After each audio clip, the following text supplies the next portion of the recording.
we're just not going to put too much stock in that loss. Bruins fans, it's time to commiserate. Bruins lose 2-1 on home ice to the Nashville Predators, but it's essentially 2-0. Actually, it's essentially 1-0. We essentially just lost 1-0 to the Preds because the Predators' second goal was an empty netter, and the Bruins' only goal of the game came in the last. It came literally with less than a second left in regulation. That you lost 1-0. However, given the opponent and the fact that I am a queer trans hockey fan, I assume that some of you are thinking that I want to talk about something else, and we will get to that. We will get to my opinions on that at the end of the show. Welcome back to Into the Den, everybody. But yeah, time to commiserate. Bruins lose, and as a result, they do not become one of the fastest teams.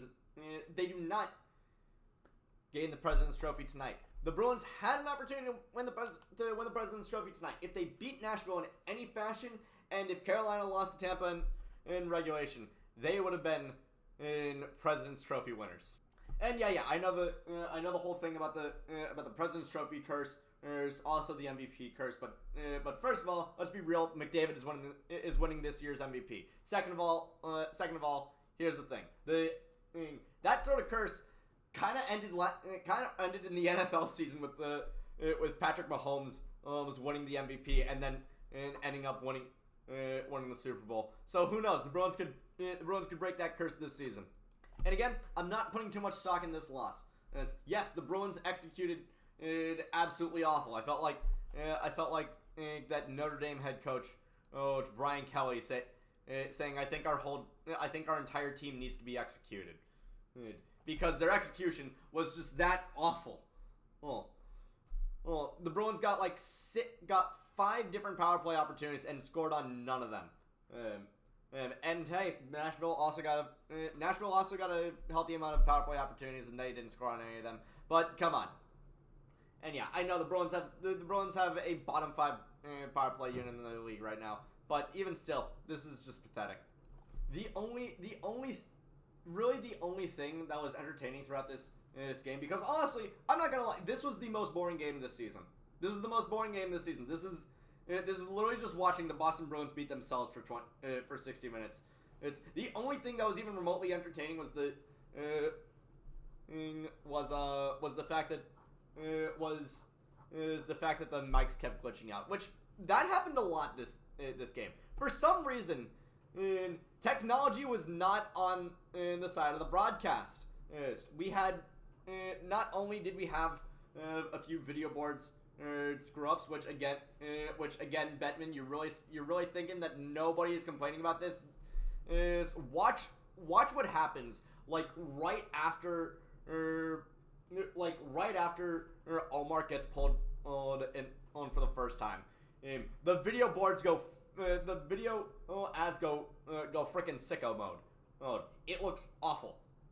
That and also periodically throughout the entire game, both the audio of Nesson's broadcast would just bit crush, and I was like, what the hell is going on? It sounds like Jack and Andy are getting their vocal cords shredded by a freaking Atari 5200. I guess we'll talk about the lone goal. The Bruins were caught flat-footed in their own end. There's not really anything really to talk about there. Bruins get caught flat-footed in their own end. Cody Glass gets the puck in the bumper, and he just turns around and fires it on net at Ullmark. And that is the lone goal of the game that was scored on a Bruins goalie. And honestly, I don't really blame Ullmark for that one. Again, Bruins. What is he supposed to do when the 18 skaters that take when the 18 players wearing Bruins jerseys is right in front of him are playing awful. I really don't even know what to talk about in this game, with this game, because it was just so nothing. It felt like nothing happened. And I'm going to treat it as nothing. Bruins didn't put any effort into this game. Pasternak going for the Pasternak is really trying to go for the turnover record. I don't even know what the record is for most turnovers in the season, but whatever it is, Pasternak is going for it because I swear to God, for as good of a player as Pasternak is, he sucks with puck handling. Like the dude will yes, the dude got us that one goal in the last second of the game to keep us from getting goose egged. But holy crap, my guy, you gotta not carry the puck too often. And speaking of carrying the puck, I feel like this needs to be said. This team needs to trust Jake DeBrusk with zone entries more. He is one of the fastest players in the Bruins, and he is one of the he is not only one of the fastest players in the Bruins, he's also one of the best with puck handling. Why do you not trust that man to enter the offensive zone on very often? I just don't understand. I really do not understand. And like, again, I don't want to put too much stock in this game. The Bruins are far and away still the best team in the league. Like, even with us losing tonight, and even thanks to Colorado also losing, not Colorado, Carolina also losing tonight, we are still 16 points ahead of the second best team in the entire league. Like, the Bruins are still on a tear. I don't care what anyone says. We're still the best team in the league, even after this loss. And I mean, shit. The last game before April, well, the Thursday game against Columbus is pretty much competing for Connor Bedard at this point. In terms of, and then afterwards they have Pittsburgh, who's just sort of on the. They're at like the end of their dynasty. Pittsburgh is officially at the end of their dynasty. Like we all know pretty much that Crosby and Malkin are both getting into the Hall of Fame, and I think Letang might have a case to be made for that as well. But Crosby and Malkin are not there for too much longer, and Letang, I mean, he signed for six more years for some reason, and then immediately suffered a stroke. I don't want to rip too hard on. I don't want to rip on Letang because that's horrible, and I do not want to make fun of anyone for having a stroke. It's not very cash money behavior, but Pittsburgh is pretty much at the end of the dynasty, and then the very next game is St. Louis, and St. Louis is very much middling. I hope Jordan Binnington is playing that game, and I hope the Bruins absolutely smoke him.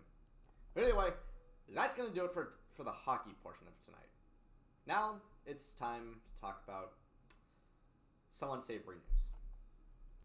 Content warning ahead for discussions of gun violence, mass shooting, and transphobia. I know that to some of you that might sound like the arson, murder, and jaywalking trope of a bunch of horrible things and then a tiny little infraction, but still. The other day there was a mass shooting at the Covenant, at the private Christian Covenant school in Nashville, Tennessee. Six people were killed. Three of them were children. And in the aftermath of this, the shooter was identified as someone by the name of Aubrey Hale. And there have been two takes that have surfaced out of this. The first take is crazed gunman kills six people and then themselves. And the second take is is the shooter was transgender, and this has led to many utilizing the hashtag trans terrorism in response to this, as this is one of the few mass shootings to be done by someone who had actually transitioned, and meanwhile this was also peddled during the Club Q shootings because the shooter for some reason decided to identify as non-binary, even though all evidence pointed to that being a complete publicity stunt. A publicity stunt not unlike Ollie London in calling themselves a detransitioner, even though they never transitioned. Now, time for a trans take on this. Yes. There have been over 2,000 mass shootings in the United States over the past several years. There have been so many mass shootings committed by all kinds of people, by all kinds of people in the United States over the last several years, and not just in the one sense of a mass shooting that only gets called a mass shooting because 3 people got injured as a result of gunfire. No, not that kind of mass shooting. Mass shootings that actually kill people. Only 3 of the perpetrators were transgender. Only 3 of the perpetrators in out of over 2,000 were transgender. If you truly think that this is indicative of a larger terroristic uprising in violence from trans people, get out. That's not at all what is happening. Now, Aubrey Hale did. Aubrey Hale was a trans person, and they did, and they were a trans person who were assigned female at birth, and who knows, and honestly, just the frustrating thing about this is that so many people have been talking about how it was a trans woman who committed it. I know it's not, and I could do the whole thing of actually trans women are trans people who transition into being women, and not trans women, not people who transition and who were assigned female at birth. I could do that, but that's not the point. The point is this is not indicative of a massive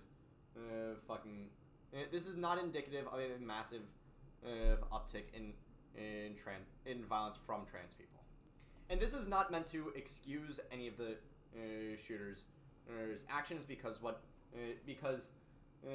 Aubrey Hale, because this happening is fucking awful, and I'm glad that the perpetrator is not is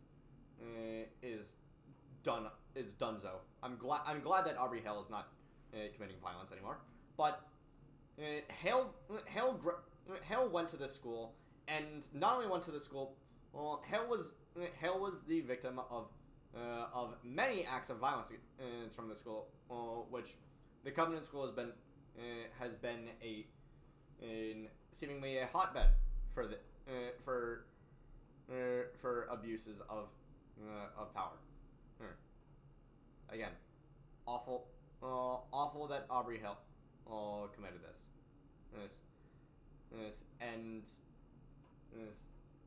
But if you're looking for a motive, I would suggest I would say that a vendetta against this school for awful treatment is might be a place to start.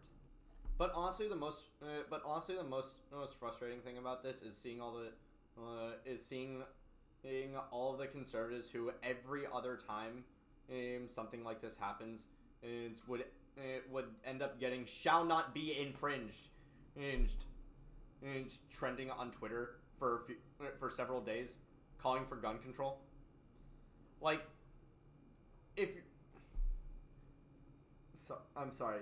It's just comical how these pundits who constantly say, I will have my guns pried from my cold dead hands, and I will make sure that everybody in this country will have their guns pried from their cold dead hands. They will not be their rights to bear arms will not be infringed upon. And then one lone trans person commits a heinous act of violence, and all of a sudden strip that right to bear arms away from every single trans person. And then they'll talk about how it's because of mental health problems, and then strip any sort of funding from mental health institutions, even though and I know they put gender dysphoria in a under mental health problems, but you know what they can argue with the American Psychiatric Association and pretty much every single heavily credentialed medical expert on that. This was an awful act of violence. There's nothing. And there's nothing that can be done to bring those lives back. But the answer, I think that it's obvious. I think that it's obvious for all people.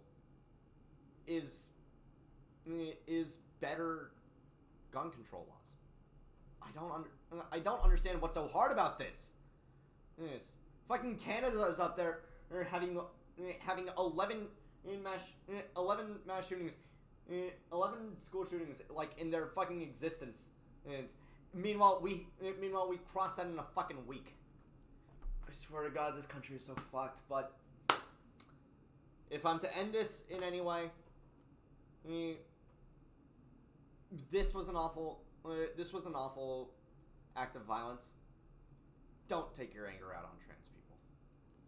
And I'm not gonna be one of those people that it's like even the most docile dog will bite back if beaten enough. Because I know that to some people that sounds like it's like the kids in the Covenant School all deserve this, which they didn't. But ultimately, trans people are not. This is not indicative of anything of a larger spike in violence from trans people. Well, and if you think that it is, you're watching too much Fox News. I really don't know how to end this, but I guess that is it for tonight's episode. I will see you guys again on Thursday for the game against Columbus, which will have Nick Foligno in the broadcast booth with Jack and Andy, recovering from injury and providing us with some hearty quips. Take care.